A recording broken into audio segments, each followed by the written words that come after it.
Hi guys, cinema ಕತೆ ನನ್ನ ಜೊತೆಗೆ ಸ್ವಾಗತ. ವಿಡಿಯೋ ಮಧ್ಯ ನಿಮಗೆ ಒಂದು ಫನ್ ಪ್ರಶ್ನೆ ಕೇಳ್ತೀನಿ, ನೀವು ಅದಕ್ಕೆ ಕಮೆಂಟ್ ಮೂಲಕ ಉತ್ತರ ಕೊಡಬೇಕು. New updates.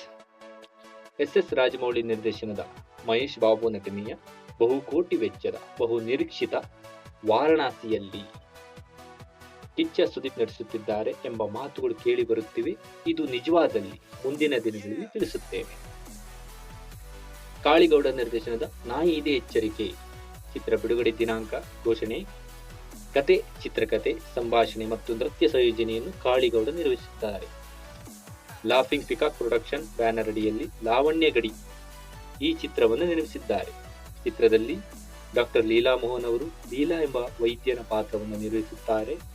ಪ್ರಮೋದ್ ಶೆಟ್ಟಿ, ಮಂಗಳೂರು ದಿನೇಶ್ ಇತರರು ನಟಿಸುತ್ತಿದ್ದಾರೆ. ನವೆಂಬರ್ 28ರಂದು ಕರ್ನಾಟಕಾದ್ಯಂತ ಅದ್ದೂರಿಯಾಗಿ ಬಿಡುಗಡೆಯಾಗಲಿದೆ. ಟ್ರೈಲರ್ ಚೆನ್ನಾಗಿದೆ. 666 ಆಪರೇಷನ್ ಡ್ರೀಮ್ ಥಿಯೇಟರ್ ಮತ್ತೆ ಕನ್ನಡಕ್ಕೆ ಬಂದ ಪ್ರಿಯಾಂಕಾ ಮೋಹನ್.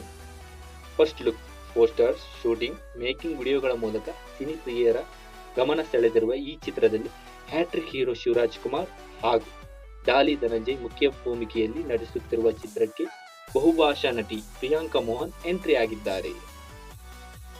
ವೈಶಾಖ್ ಜೆ ಗೌಡ ಅವರ ವೈಶಾಖ್ ಜೆ ಫಿಲ್ಮ್ ಬ್ಯಾನರ್ ಅಡಿಯಲ್ಲಿ ನಿರ್ಮಿಸಲಾಗುತ್ತಿರುವ ಚಿತ್ರಕ್ಕೆ Hemanth M Rao action cut ಹೇಳುತ್ತಿದ್ದು, 2 ಹಂತದ ಚಿತ್ರೀಕರಣ ಮುಗಿಸಿರುವ ಚಿತ್ರತಂಡ ಡಿಸೆಂಬರ್ ಮೊದಲ ವಾರದಲ್ಲಿ 3ನೇ ಹಂತದ ಶೂಟಿಂಗ್ ನಡೆಸಲು ಯೋಜನೆ ಹಾಕಿಕೊಂಡಿದೆ.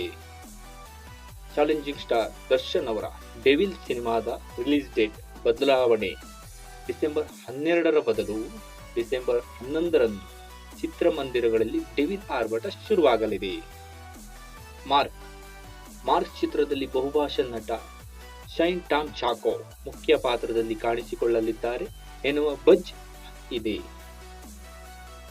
ಮಾರ್ಕ್ ಸಿನಿಮಾ ತಂಡವು ಕನ್ನಡ ಚಿತ್ರರಂಗದಲ್ಲಿ ಇತಿಹಾಸ ಸೃಷ್ಟಿಸಿದೆ.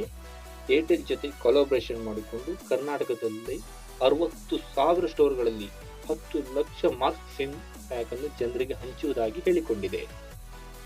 98ನೇ ಆಸ್ಕರ್ ಅರ್ಹತಾ ಪಟ್ಟಿ ಪ್ರವೇಶಿಸಿದ Hombale films Mahavatar Narsimha. Blockbuster animated ಚಿತ್ರ ಮಹಾವತಾರ ನರಸಿಂಹ 98ನೇ ಅಕಾಡೆಮಿ ಪ್ರಶಸ್ತಿಗಳ ಅತ್ಯುತ್ತಮ ಅನಿಮೇಟೆಡ್ ಫೀಚರ್ ಫಿಲ್ಮ್ ವಿಭಾಗದಲ್ಲಿ ಸ್ಪರ್ಧೆಗೆ ಪ್ರವೇಶಿಸಿದೆ. ಅಶ್ವಿನ್ ಕುಮಾರ್ ನಿರ್ದೇಶನದ ಮತ್ತು ಕ್ಲೀನ್ ಪ್ರೊಡಕ್ಷನ್ ನಿರ್ಮಿಸಿದ ಈ ಚಿತ್ರಕ್ಕೆ ಹೊಂಬಾಳೆ ಫಿಲ್ಮ್ ಸಂಸ್ಥೆ ಬೆಂಬಲವಾಗಿ ನಿಂತಿತ್ತು. ಸಿನಿಮಾ 300 ಕೋಟಿ ರೂಪಾಯಿಗಳ ಅಧಿಕ ಕಲೆಕ್ಷನ್ ಮಾಡಿ ದಾಖಲೆ ಬರೆದಿದೆ. ಈಗ ಈ ಸಿನಿಮಾವನ್ನು ಆಸ್ಕರ್ ಸ್ಪರ್ಧೆಗೆ ಕಳಿಸುವ ಪ್ರಯತ್ನ ಮಾಡುತ್ತಿದ್ದಾರೆ ಎನ್ನುವ ಬಜ್ ಇದೆ. ಈಗ ಫನ್ ಟೈಮ್. ನನ್ನ ಬಳಿ ಕಿವಿ ಇಲ್ಲ, ಆದರೆ ಎಲ್ಲಾ ಮಾತು ಕೇಳ್ತೀನಿ. ನನಗೆ ನಾಲಿಗೆ ಇಲ್ಲ, ಆದರೂ ಎಲ್ಲರಿಗೂ ಉತ್ತರ ಕೊಡ್ತೀನಿ. ನಾನು ಯಾರು? ಗೊತ್ತಿರೋರು ಕಮೆಂಟ್ ಮಾಡಿ. ಈ ವಾರ ರಿಲೀಸ್ ಆಗುತ್ತಿರುವ ಸಿನಿಮಾಗಳು: ಕನ್ನಡದಲ್ಲಿ ಬ್ಯಾಂಕ್ ಆಫ್ ಭಾಗ್ಯಲಕ್ಷ್ಮಿ, ಫ್ಲಡ್, ನಾಯಿ ಇದೆ ಎಚ್ಚರಿಕೆ. ಹಿಂದಿಯಲ್ಲಿ ತೇರೆ ಇಶ್ಕ್ ಮೇ ಗುಸ್ತಾಖ್ ಇಶ್ಕ್. ತೆಲುಗುವಲ್ಲಿ ಆಂಧ್ರ ಕಿಂಗ್ ತಾಲೂಕಾ ಅಂಧಕ. ತಮಿಳುವಲ್ಲಿ ಫ್ರೈಡೇ, ರೆವಾಲ್ವರ್ ರೀಟಾ. ಮಲಯಾಳಂನಲ್ಲಿ ಬಾಂಬೆ ಪಾಸಿಟಿವ್. ಇದಿಷ್ಟು ಈ ವಾರದ ಕನ್ನಡ ಚಿತ್ರರಂಗದಲ್ಲಿ ಇರುವ ಅಪ್ಡೇಟ್ಗಳು ಹಾಗೂ ಸಿನಿಮಾ ರಿಲೀಸ್ಗಳು. ನೀವೆಲ್ಲ ನನಗೆ ಸಪೋರ್ಟ್ ಮಾಡಿ ವಿಡಿಯೋ ಇನ್ನೂ ಚೆನ್ನಾಗಿ ಮಾಡಲು ಪ್ರಯತ್ನಿಸುತ್ತೇನೆ. ಮುಂದಿನ ವಾರ ಇನ್ನಷ್ಟು ಅಪ್ಡೇಟ್ದೊಂದಿಗೆ ಸಿಗುತ್ತೇನೆ. ಈ ವಿಡಿಯೋ ಇಷ್ಟವಾದರೆ ಲೈಕ್ ಮಾಡಿ, ಸಬ್ಸ್ಕ್ರೈಬ್ ಮಾಡಿ ಹಾಗೂ ಶೇರ್ ಮಾಡಿ. ನಮಸ್ತೆ.